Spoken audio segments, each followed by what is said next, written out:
ಅಭಿಮಾನಿ ದೇವರುಗಳಿಗೆ ನಮಸ್ಕಾರಗಳು. ನಾನಿವಾಗ ಹೇಳುವ ವಿಷಯ ಏನಪ್ಪ ಅಂದರೆ ಪೆಟ್ರೋಲ್ ಬಗ್ಗೆ. ಈಗಿನ ತಾಪಮಾನ ಮುಂದಿನ ದಿನಗಳಲ್ಲಿ ತಾಪಮಾನ ಹೆಚ್ಚಾಗುವ ಕಾರಣ ನಿಮ್ಮ ವಾಹನಕ್ಕೆ ಗರಿಷ್ಠ ಮಿತಿ ಒಳಗೆ ಪೆಟ್ರೋಲ್ ತುಂಬಿಸಬೇಡಿ. ಯಾಕಂದರೆ ನಿಮ್ಮ ವಾಹನಗಳು ಬ್ಲಾಸ್ಟ್ ಆಗಲು ಕಾರಣವಾಗಬಹುದು. ದಯವಿಟ್ಟು ನಿಮ್ಮ ವಾಹನಕ್ಕೆ ಅರ್ಧದಷ್ಟು ಪೆಟ್ರೋಲ್ ತುಂಬಿಸಿ.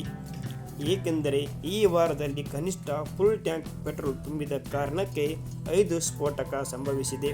ಹಾಗೆ ದಿನಕ್ಕೆ 1 ಸಲ ಟ್ಯಾಂಕ್ ಓಪನ್ ಮಾಡಿ 2 ನಿಮಿಷ ಬಿಡಿ, ಅದರಲ್ಲಿ ಗಾಳಿಯನ್ನು ಸೇರುತ್ತೆ. ಹಾಗೆ ದಿನಕ್ಕೆ ಬಿಸಿಲು ಜಾಸ್ತಿ ಆಗ್ತಾನೇ ಇದೆ.